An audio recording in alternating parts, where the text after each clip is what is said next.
Yesu Kristo nashimwe, inshuti zanjye kandi inshuti za Yesu. Uyu munsi ni umunsi wa 65 dusoma Bibiliya.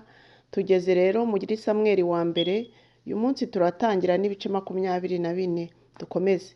Yesu Kristo abaha umugisha. Reka dusome mu izina rya Yesu. Titire yaho iravuga ngo Sawuli akomeza kugenza Dawidi, Dawidi yanga kumwica. Nuko Dawidi arahava arazamuka atura mu bihome bya Enigedi. Bukeye Sawuli atabarutse avuye kwirukana Abafilisitiya, bamubwira ko Dawidi ari mu butayu bwa Enigedi. Sawuli ahera ko ajyana n'ingabo 3,000 zitoranijwe mu Bisiraheli bose, bajya gushaka Dawidi n'abantu be mu bitare by'igandagarizo ry'amasha.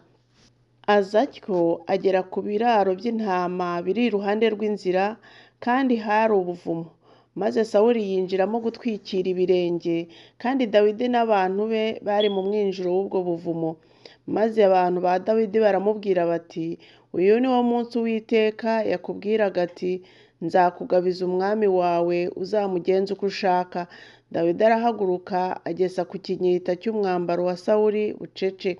Hanyuma Dawidi agira umutima umuhana, kuko yageshe ku mwambaro wa Sawuli. Abwira abantu bati, Uwiteka ndinde kugenza ntya umwami wanjye. Uwiteka yimikishije amavuta, ngahangara kumuramburiraho ukuboko kwanjye, kandi ari we Uwiteka yimikishije amavuta. Uko niko Dawidi yaburishije abantu be ayo magambo, ntiyabakundira ko bahagurukira Sawuli. Nuko Sawuli arahaguruka ava mu buvumo aragenda.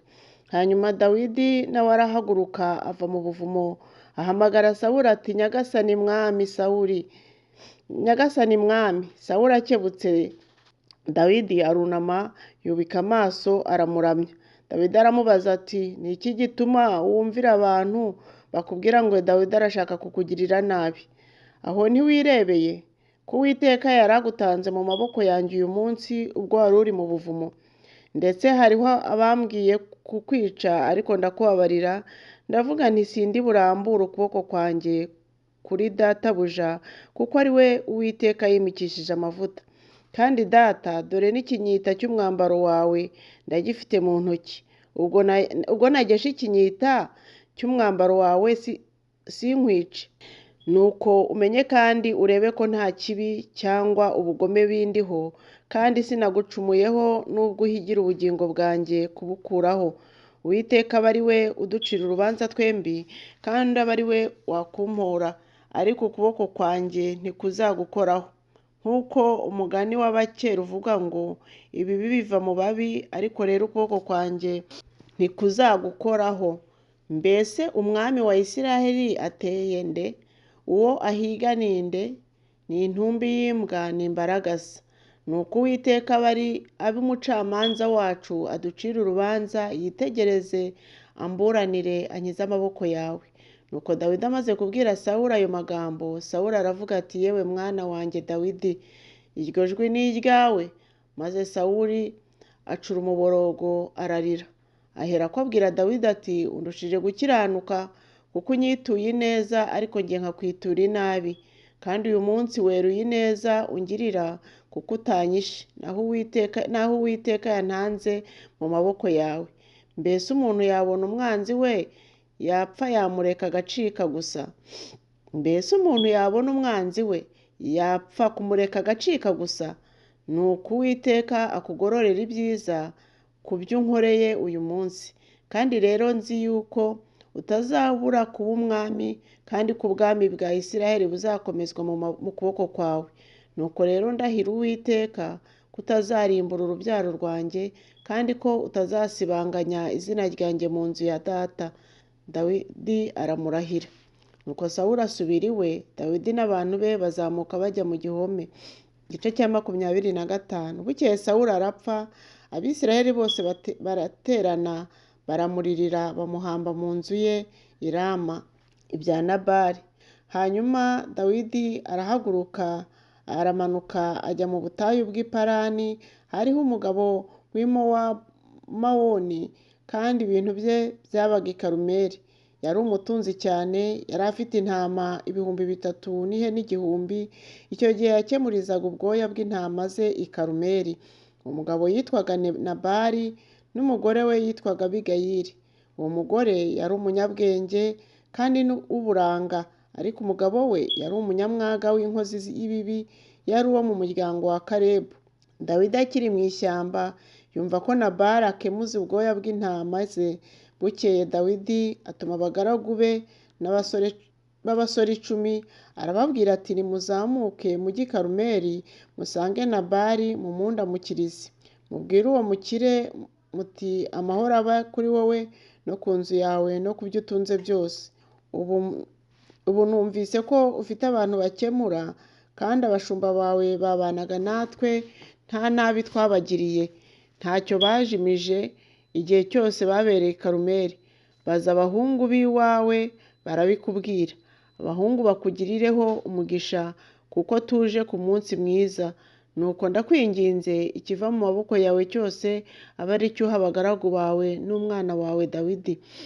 Abahungu bo kwa Dawidi basohoye aho babwira Nabali mu kigwi cya Dawidi ubwo butumwa bwose uko bungana. Baburangije baraceceka. Nabali asubiza abagaragu ba Dawidi ati, Dawidi ninde? Kandi mwene Yesayi ninde? Muri iyi minsi hariho abagaragu benshi bacitse ba shebuja. Mbese nende ku mitsima yanjye no ku mazi yanjye n'inyama mbagiye abakemuzi banjye mbiha abantu ntazi iyo baturutse? Nuko abagaragu ba Dawidi barahindukira basubirayo. Bagezeyo bamutekerereza uko byagenze byose. Nuko Dawidi abwira abantu be ati umuntu wese niyambara inkota ye. Nuko umuntu wese yambara inkota ye. Dawidi nawe yambariye. Abantu nka 400 baherako bazamukana na Dawidi abagiye imbere, ariko abandi 200 basigara ku bintu. Umwe mu bagaragu ba Nabali abwira Abigayili muka Nabali ati, umva, Dawidi yatumye intumwa ziva mu butayu kuramutsa databuja. Ababonye arabakankamira, kandi abo bagabo batugiriraga neza cyane, ntibadukoze isoni, ntitwagira icyo tuzimiza igihe cyose twabanye nabo tukiri mu rugishiro. Batubereye inkike ku manywa na nijoro, igihe cyose twabaniye nabo turagiye intama.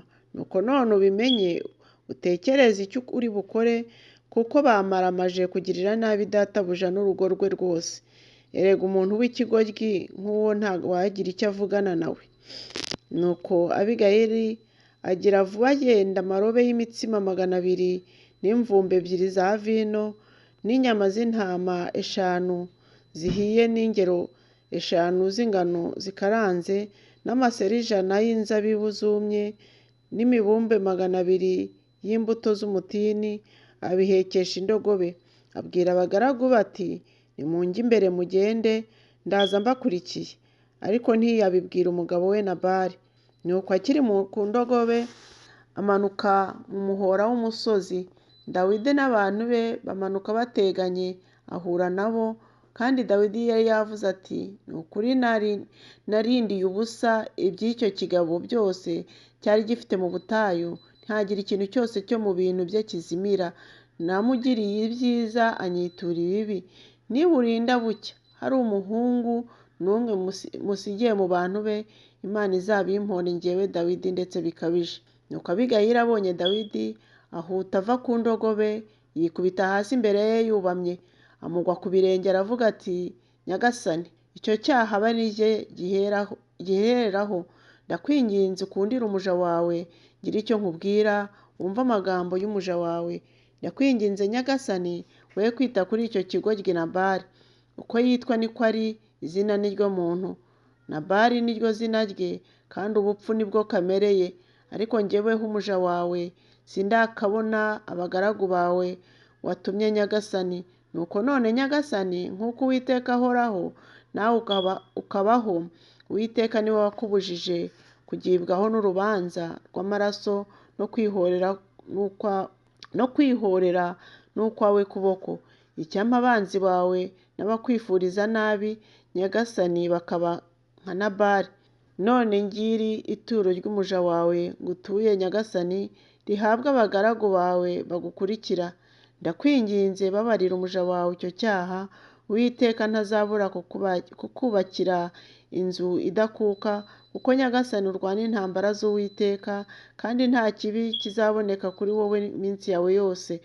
Nubwo abantu bahagurukiye kukugenza no gushaka ubugingo bwawe nyagasani, ariko ubugingo bwawe buzahambiranwa n'Uwiteka Imana yawe mu mutwaro umwe w'ubugingo, kandi ubugingo bw'abanzi bawe azaburekera nk'uburi mu muhumetso. Nuko Uwiteka namara kugusohozaho ibyiza yakuvuzeho byose uko bingana, akakugira umutware wa Isiraheli, ntuzagire umutima ukubabaza nyagasani, kandi ngo uguhane ko wavushije amaraso ubusa, cyangwa se kuko wihoreye ku bwawe. Nuko Uwiteka namara kukugirira neza nyagasani, uzibuka umuja wawe. Dawidi asubiza Abigayili ati, Uwiteka Imana yawe yakohereje guhura nanjye uyu munsi ishimwe. Ubwenge bwawe bushimwe, nawe ushimwe, kuko uyu munsi undinze kugibwaho n'urubanza rw'amaraso, kuba ari njye wihorera ubwanjye. Ni ukuri ndarahiye Uwiteka Imana ya Isiraheli ihoraho, yambujije kukugirira nabi.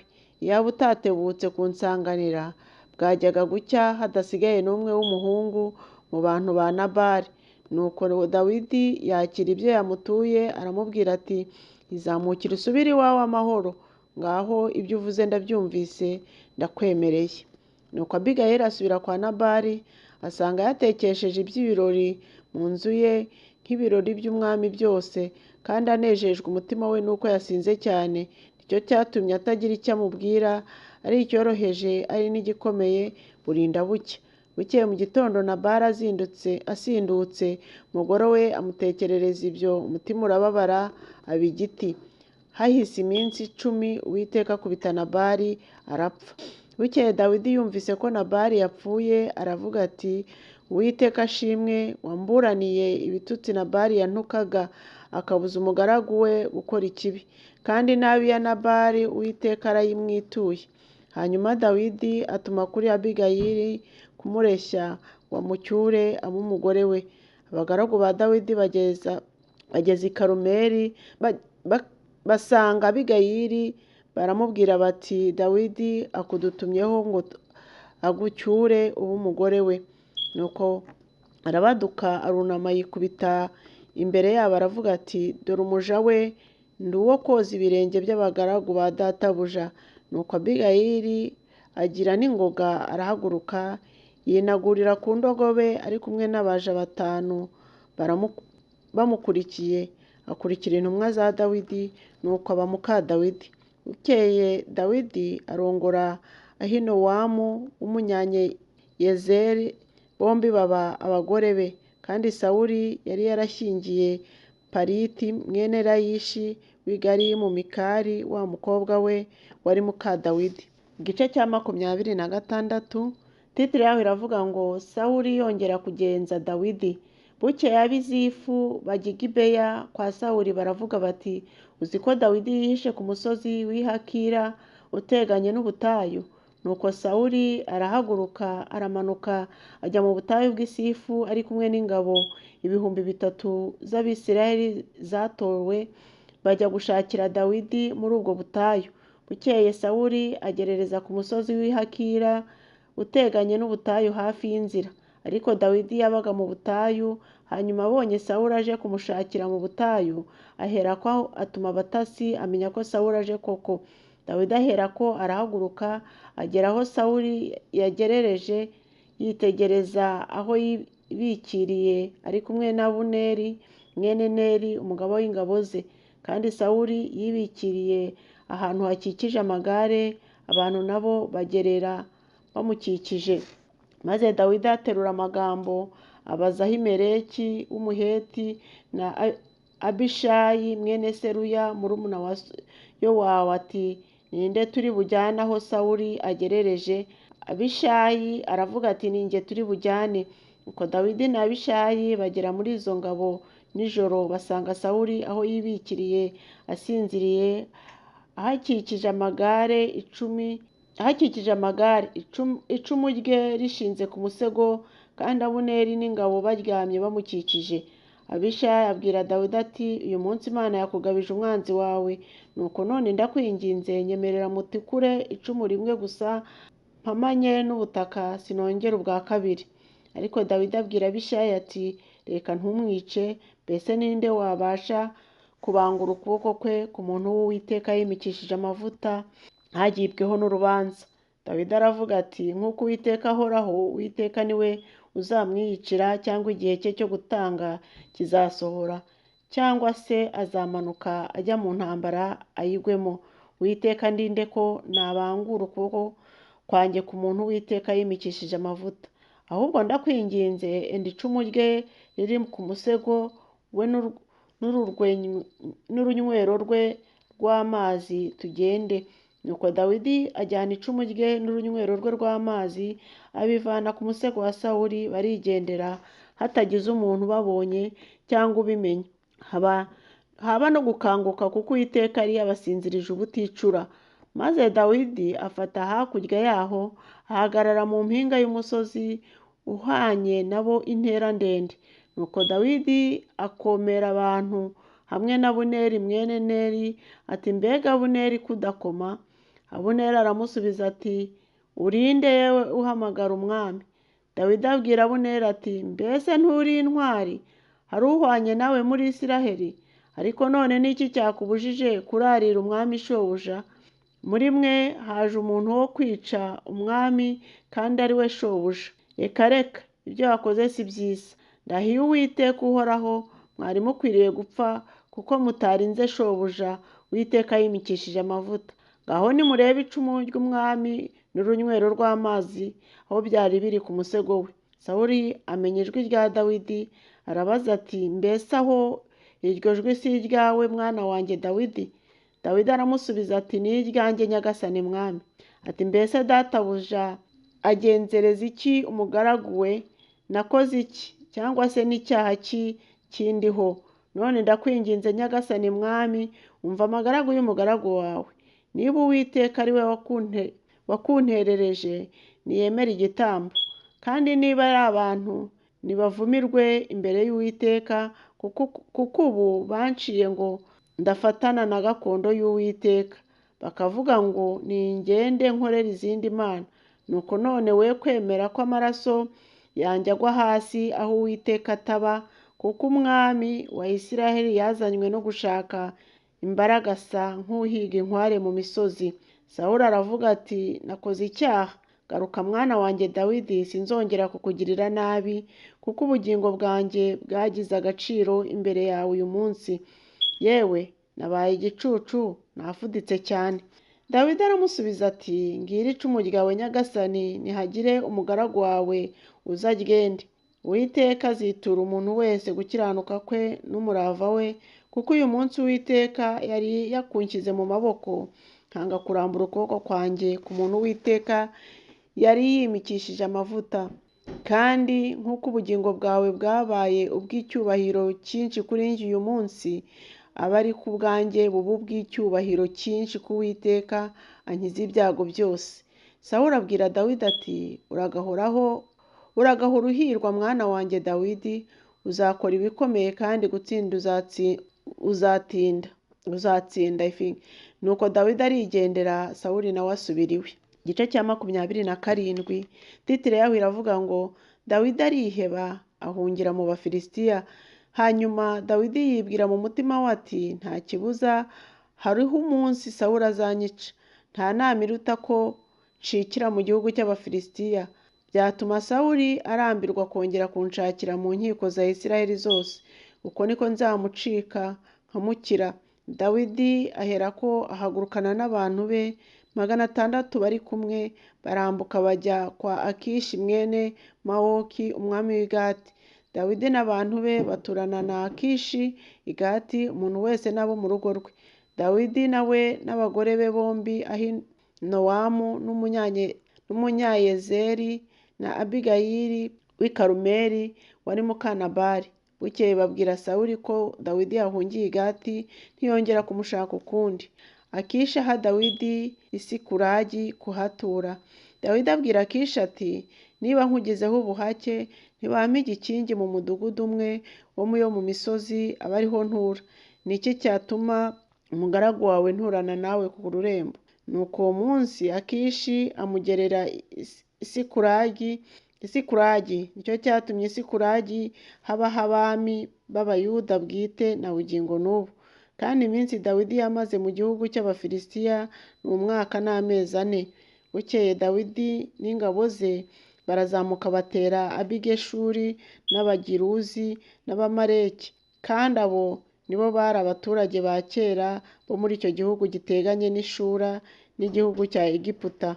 Nuko Dawidi yarimbura icyo gihugu, ntihagira umugabo cyangwa umugore urokoka, anyaga inka n'intama n'indogobe n'ingamiya n'imyambaro, maze yatabaruka akajya kwa Akishi. Akishi akajya amubaza ati, uyu munsi wateye nde? Dawidi ati, nateye ikusi h'i Buyuda n'ikusi y'i Yerameli n'ah'Abakeni. Ariko Dawidi ntiyagira umugabo cyangwa umugore arokora ngo abajyane i Gati, kuko yibwiraga ko babarega bati, Dawidi yakoze atya n'atya. Iminsi yose yatuye mu gihugu cy'Abafilisitiya niko yabigenzaga. Nuko Akishi yiringira Dawidi, akajya avuga ati, yateye bene wabo Abisiraheli kumuzinukwa, bizatuma aba imbata yanjye iteka ryose. Igice cya 28. Muri iyo minsi Abafilisitiya bateranya ingabo zabo kujya kurwana n'Abisiraheli. Akishi abwira Dawidi ati, umenye rwose ko uzatabarana nanjye n'abantu bawe tukajyana n'ingabo ku rugamba. Dawidi aramubwira ati, ni naho uzamenyera icyo umugaragu wawe nzakora. Akishi abwira Dawidi ati, nicyo kizatuma nkugira umurinzi w'umutwe wanjye iminsi yose. Sawuli ajya gushikisha. Ariko Samweli yari yarapfuye, Abisiraheli bose baramuririra bamuhamba mu mudugudu we i Rama. Kandi Sawuli yari yaraciye abahanzweho n'imyuka mibi n'abashitsi muri icyo gihugu. Bukeye Abafilisitiya baraterana, baraza bagerereza i Shunemu. Sawuli nawe ateranya Abisiraheli bose bagerereza i Gilibowa. Sawuli arabutswe ingabo z'Abafilisitiya, aratinya, umutima we urakuka cyane. Sawuli aherako agisha Uwiteka inama. Uwiteka ntiyagira icyo amusubiza, haba mu nzozi, haba na Urimu, haba n'abahanuzi. Sawuli aherako abwira abagaragu bati, nimunshakire umushitsikazi njye kumushikisha. Abagaragu be baramusubiza bati, hariho umushitsikazi kuri Endori. Nuko Sawuli ariyoberanya, yambara indi myambaro, ajyana n'abagabo 2 bajyana kuri uwo mushitsikazi nijoro. Maze Sawuli aramubwira ati, ndakwinginze nshikishiriza umwuka uguhanzeho, unzurire uwo nkubwira. Uwo mugore aramusubiza ati, mbese ntuzi icyo Sawuli yakoze? Ko yarimbuye abahanzweho n'imyuka mibi n'abashitsi akabaca mu gihugu? Ni iki gitumye utega ubugingo bwanjye umutego kugira ngo unyicishe? Sawuli aramurahira Uwiteka ati, nkurahiye Uwiteka uhoraho, icyo cyo ntuzagihanirwa. Uwo mugore aramubaza ati, nkuzurire nde? Nawe ati, nzurira Samweli. Ariko uwo mugore abonye Samweli atera hejuru n'ijwi rirenga, abaza Sawuli ati, umbeshyeye iki kandi ari wowe Sawuli? Umwami aramusubiza ati, humura, mbwira icyo ubonye. Umugore ati, mbonye Imana izamuka iva ikuzimu. Sawuli aramusubiza ati, arasa ate? Nawe ati, ni umusaza uzamutse kandi yiteye igishura. Sawuli amenya ko ari Samweli, arunama yibuka amaso ye, aramuramya. Nuko Samweli abaza Sawuli ati, ni iki gitumye unkubaganira ukarinda kunzamura? Sawuli aramusubiza ati, nihebye kuko Abafilisitiya bandwanya, kandi Imana ikaba yarantaye itakigira icyo insubiza, ari mu bahanuzi cyangwa mu nzozi. Nicyo cyatumye nguhamagara ngo nsobanurire icyo nkwiriye gukora. Samweli aravuga ati, ubimbarije iki? Ubwo Uwiteka yakuretse agahinduka umwanzi wawe. Uwiteka ubwe yagenje nk'uko yabivugiye muri njye. Uwiteka yaguciye ku ngoma, ayiha umuturanyi wawe Dawidi, kuko utumviye Uwiteka kandi ntusohoze uburakari bwe bukomeye ku Bameleki. Icyo gitumye Uwiteka ubu ngubu akugenza atyo, ndetse Uwiteka azaguhana azaguhana n'Abisirayeli mu Bafilisitiya, kandi ejo wowe n'abahungu bawe muzansanga Uwiteka agiye guhana ingabo za Isirayeli mu Bafilisitiya.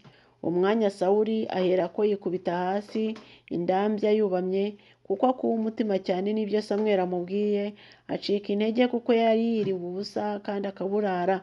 Hanyuma uwo mugore asanga Sawuli, abona ko yashobewe cyane, aramubwira ati, dore umuja wawe nakumviye mparamagara, numvira amagambo umbwiye. None ndakwinginze nawe wumvire umuja wawe, unyemerere ngufungurire urye, kugira ngo nugenda ubone intege. Aranga ati, sinshaka kurya. Ariko abagaragu be n'uwo mugore baramuhata, arabumvira, aherako abaduka hasi yicara ku buriri. Kandi uwo mugore yari afite ikimasa kibyibushye kiri mu ruhongore, arihuta arakica, yenda ifu ayivugamo umutsima udasembuwe, arawotsa, abihereza Sawuli n'abagaragu be, barafungura. Baherako barahaguruka iryo joro baragenda. Imana yo mu ijuru ibahe umugisha. Tuzakomeza ejo umunsi wa 66 dusoma igice cya 29 gukomeza. Imana yo mu ijuru ibishimire, mugire umunsi mwiza.